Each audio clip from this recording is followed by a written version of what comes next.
Good morning, everyone, and it is with great satisfaction that I welcome you to the 10th Walkathon Wednesday. We've made it to the double digits, which is a really cool thing. I am happy to have found a project I consistently enjoy doing. Today's walk has intrigued me for a little while because as much as I enjoy walking through and highlighting the popular parts of the city, like Hollywood and Beverly Hills and all those kinds of places, I am particularly interested in the smaller, kind of lesser known areas, and that's really what we're going to be diving into today.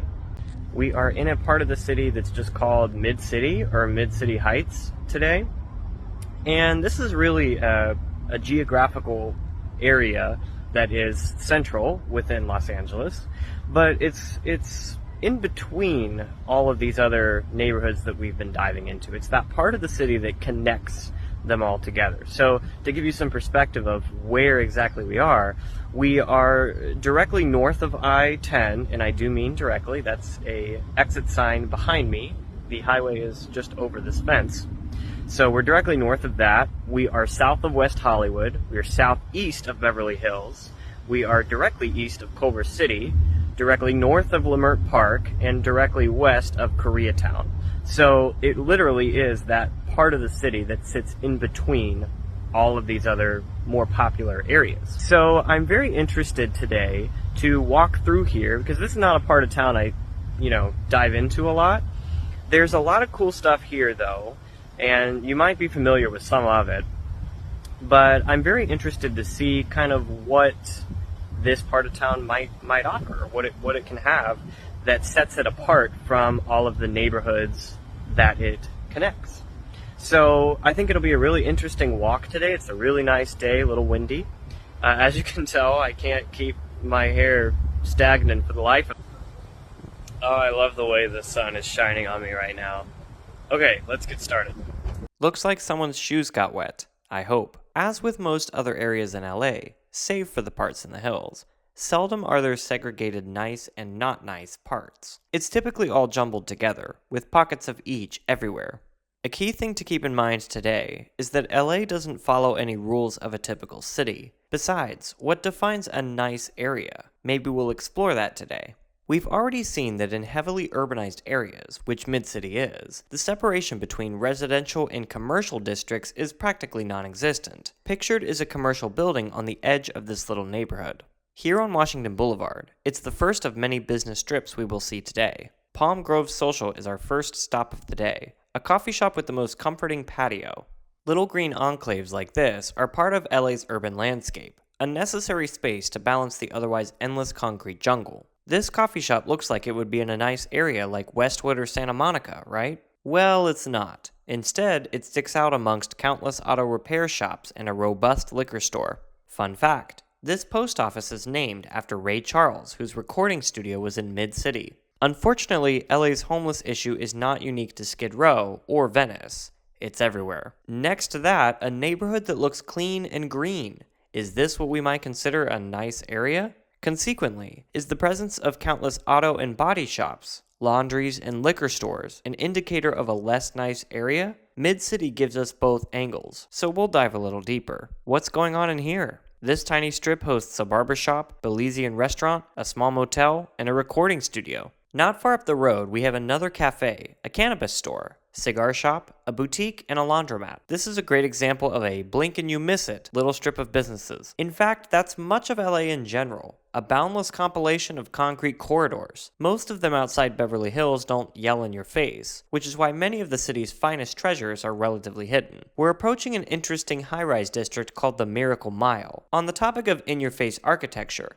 take note of how that metric increases the more affluent the area. This is Miracle Mile, Los Angeles. This district is called such because of its unlikely rise as a prominent retail strip. Originally, this part of Wilshire was a dirt road surrounded by oil wells and fields. Its developer, A.W. Ross, designed it to directly challenge the pedestrian-oriented layout of downtown LA. By the 1920s, the automobile was becoming a primary mode of transportation. Ross knew this and realized that Miracle Mile was in a prime location to create an alternate, car-oriented downtown. It is halfway between downtown and Beverly Hills east to west, but a little closer to Beverly Hills. It is halfway between Culver City and Hollywood, southwest northeast. This strip is now home to the headquarters of SAG-AFTRA. SAG and AFTRA used to be two different unions before merging in 2012. Wow, this is a really nice cafe, but does that make it a good cafe? We're revisiting that topic in a bit.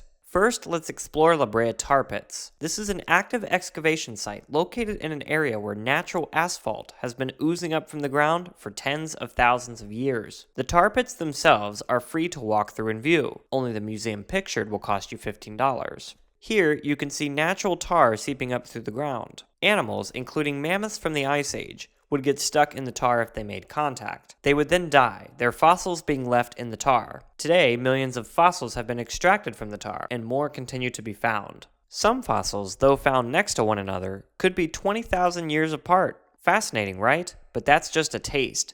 You'll need to visit the pits to get the full experience. Next door is arguably LA's most popular museum, the Los Angeles County Museum of Art. It's also the biggest art museum in the western US. Features a levitated mass. No, really, that's the name of this piece, by Michael Heiser. Also some lights you can walk through. Admission to the museum varies based on various factors. Check the website. But one thing that doesn't vary, everyone gets in free on the second Tuesday of each month. I just want to draw your attention away from the museum that's right here. Take a look at what we've got outside the gates. Yep, that is another street full of tents. Yep. Next to LACMA is the Academy Museum of Motion Pictures. It's a cool film history museum. And next to that, a museum the architecture of which matches the many lavish, antique, and famous race cars that are housed inside, the Peterson Automotive Museum. This used to be a working cafe which closed in 2000, a historic example of Gucci architecture from the 1950s. This cafe opened in 1956. It is now used as a film set, notably as a setting in the 1988 film Miracle Mile. Go figure. On the window. Alright guys, just showing you a quick panorama of everything on this corner. We've got the Academy Museum of Motion Pictures here, the Peterson Automotive Museum here, really cool architecture. This is a corporate high-rise, which also happens to feature the Consulate General of Chile. There's a lot of road work going on here. They're building a new metro station. And then behind me is Johnny's Coffee Shop, which is not an actual coffee shop, but it used to be until 2000 when it closed down. And now it is used only as a filming location.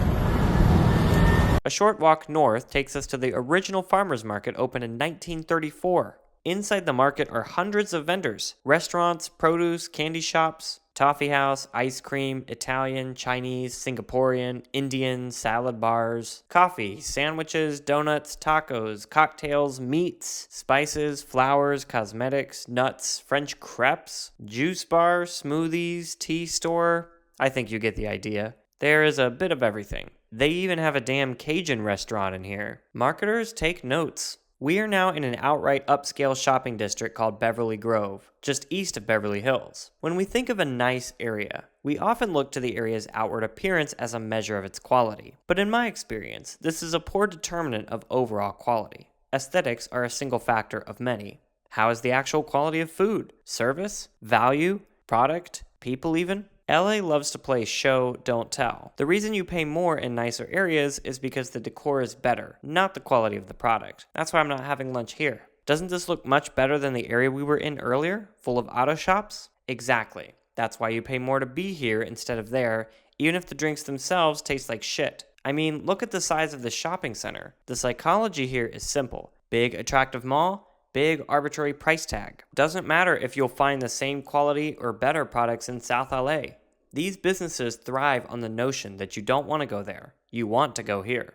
This is a 5-star hotel on the southeast corner of Beverly Hills, the SLS Hotel Beverly Hills. This is the same hotel next to a homeless tent city. LA's wealth disparity in a nutshell. Here's a closer look.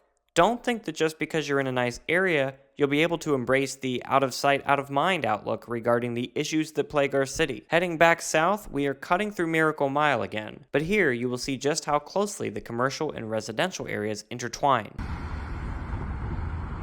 Looks like a nice, cozy, quiet little residential area, right? But actually, you can see here that we are right next to Miracle Mile, pretty much inside of it.